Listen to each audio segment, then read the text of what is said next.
God kveld. Klokka 10:30.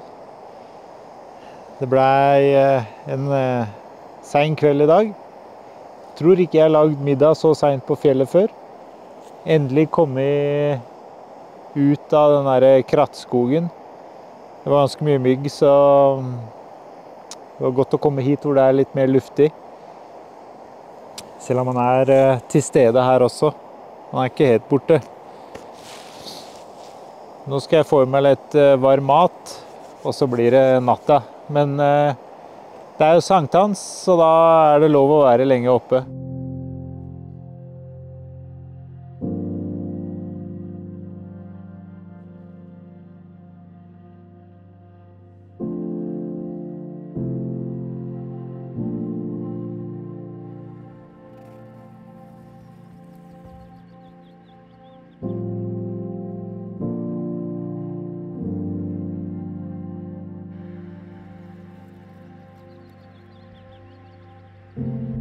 Hei. Er dere her?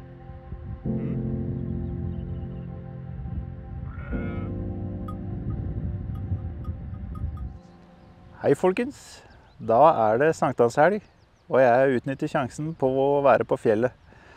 Nå er jeg på vei til Heinseter på Hardangervidda. Jeg parkerte litt innenfor det som heter Åan turisthytte. i Dagali. Og overnatta nå og fant en plass på det som heter Heinåslegeret. Det er ca. 5 kilometer fra Heinseter. Og så skal jeg fortsette turen videre sørover, tenkte jeg, før jeg liksom runder tilbake igjen og drar mot parkeringen igjen i morgen. Det er nydelig vær på fjellet, så nå teltet er pakka, kaffen er straks tom, så da fortsetter turen. Bare nyte litt til.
Da er vi på Heinseter.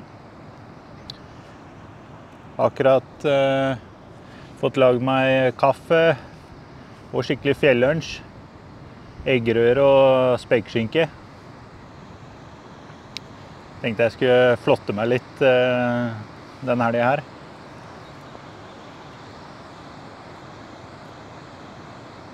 Hytta er stengt. Åpner i juli. Så det er ikke så lenge til. Men møtte 2 unge gutter som var ute og packcrafta. De skulle nedover elva. Og så møtte jeg 2 damer som kom fra Rauhelleren. De skulle videre til Tuva.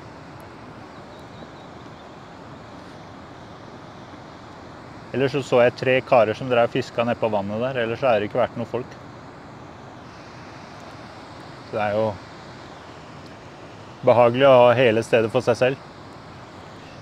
Fra Heinseter her så skal jeg gå nå videre mot, sørover mot Geitsjøen. Det ganske rett sørover før jeg må østover igjen for å gå tilbake igjen til mot Åan. Så da takker jeg for meg her på Heinseter, og så fortsetter turen mot Geitsjøen.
Nå har jeg gått på stien mot Rauhelleren, ned den veien.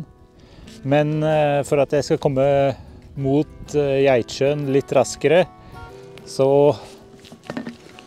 skal jeg krysse tvers over her i stedet. Slik at jeg kommer rett på Geitsjøen og finner igjen stien tilbake igjen der nede.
Ja, da vi kommet fram til dagens leirplass.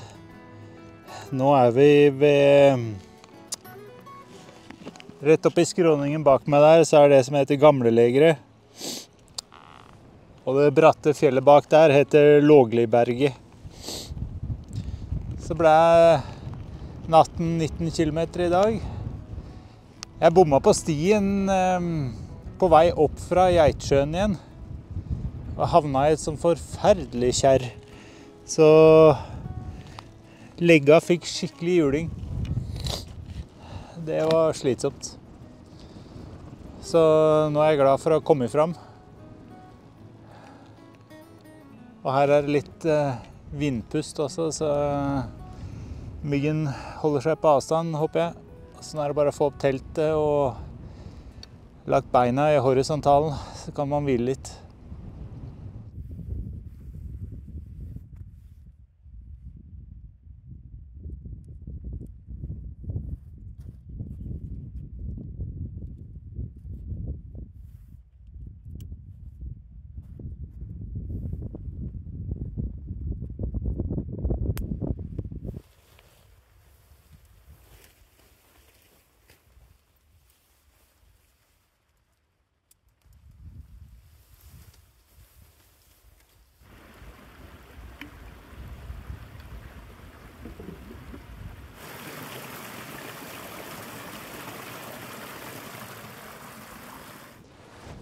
Da leiren klar.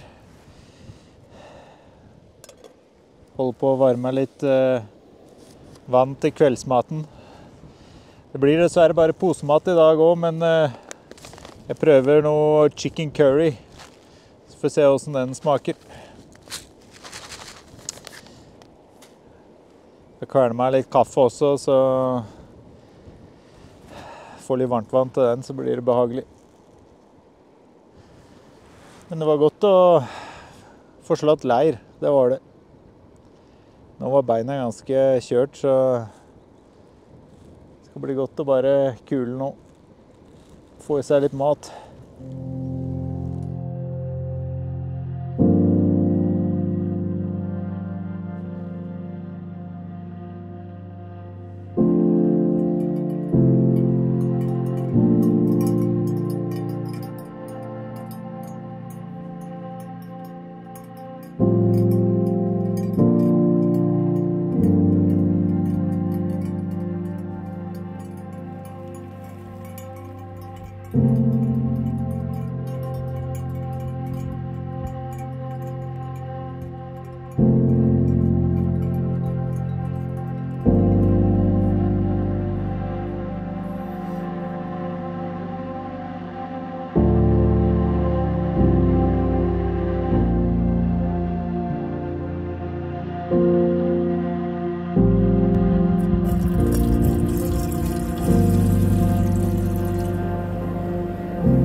Da var det en ny dag, søndag. Klokka ganske akkurat 10 blitt. Sover ganske godt. Men jeg visste ikke at sauene var så ivrige om natta. Altså. Hele natta har de drevet og bjella og breka oppi lia her. Men sånn det. Men så har jeg gjøk som galer oppi lia her nå. Så det koselig. Nå har jeg fått brygget meg kaffe.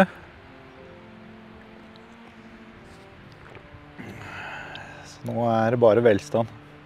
God frokost.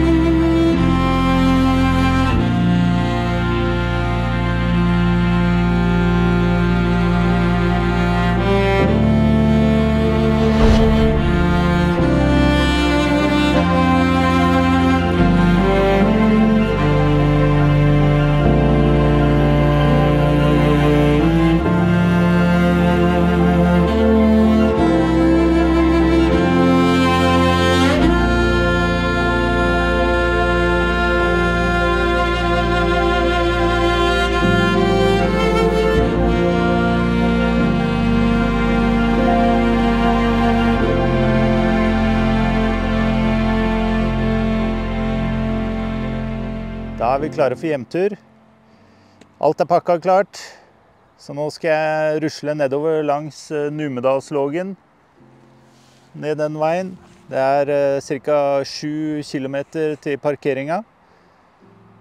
Så jeg håper det blir en fin tur nedover der. I stad så var det et par sauer som drev og breka noe veldig på meg, så de hadde vel lyst til at jeg skulle gå. Så da får jeg gjøre som jeg blir bedt om. Så da tenker jeg vi sæler på og starter hjemturen.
Da var vi tilbake igjen til start. Fullført tur. Det var fint turterreng på veien tilbake fra teltplassen og hit, altså. Så den kan absolutt anbefales å gå i revers innover fjellet i stedet. Lettgått og fin. Møtte jo på sauegjetere som skulle ha en saueflokk opp på fjellet. Det var litt morsomt å se. Men det var jo jeg møtte på et lam som sto og breka ut på en myr lenger nedi der, da, så tydeligvis de ikke hadde fått med seg alle, stakkar.